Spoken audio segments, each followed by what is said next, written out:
Hello, my name is Mariah Martinez, and today I'm going to be talking about three major events that led to the American Revolution.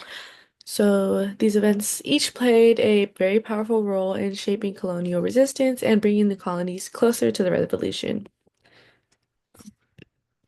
So the overview, this is my overview of my presentation today.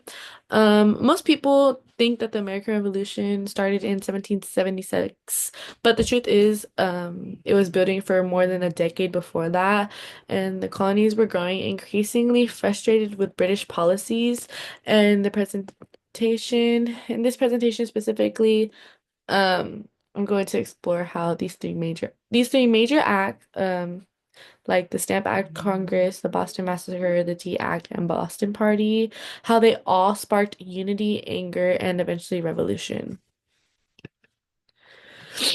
So, in 1765, Britain passed the Stamp Act, which taxed paper goods like newspapers, legal documents, and even playing cards. It was the first direct tax on the colonists and caused a major outrage. That same year, delegates from 9 colonies gathered in New York for the Stamp Act Congress. It was the first unified colonial meeting, and they sent a very clear message to the British government that of no taxation without representation. They believed only in their own colonial legislators and believed that they were the only ones who had the right to tax them. So the impact of the Stamp Act Congress created the impacts of that it created a sense of collective identity across colonies. It also set the stage for future resistance efforts like the Continental Congress, and the Stamp Act also was repelled by the British, but the Parliament passed the Declaratory Act asserting authority.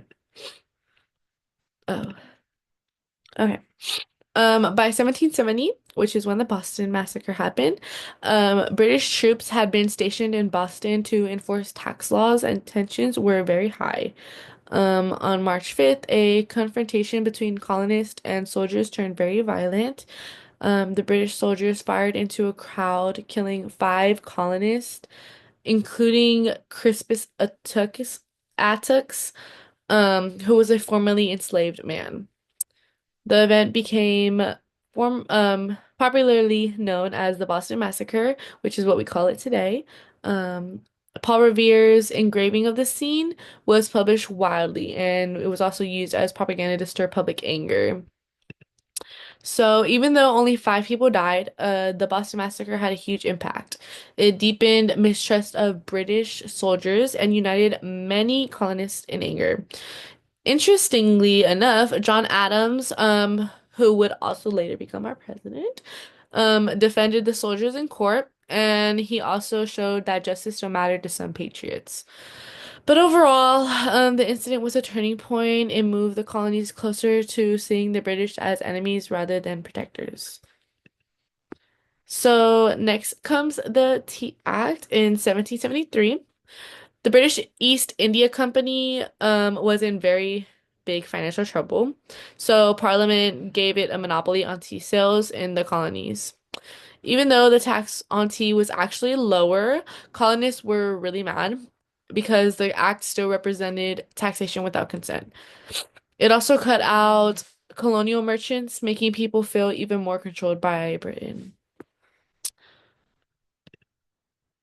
So, colonial anger boiled over in December of 1773 when members of the Sons of Liberty, oh, who were disguised as Mohawk Indians, dumped more than 342 chests of tea into the Boston Harbor. This act of defiance became known as the Boston Tea Party, which is what we know it now. Britain responded with the Intolerable Acts, which closed Boston Harbor and cracked down on Massachusetts government. Instead of scaring the colonies into obedience, these laws united them further against Britain. So, all these three events obviously formed a very clear escalation.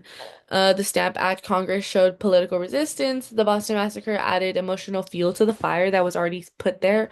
And the Tea Party was a bold act of civil disobedience. Each step brought more colonists into the resistance movement. By 1774, the colonies were communicating and coordinating like never before. Revolution was no longer just a possibility for them, it was becoming very inevitable. So, to wrap it all up, the Stamp Act Congress demonstrated colonial unity and political resistance. It proved that the colonies could really work together.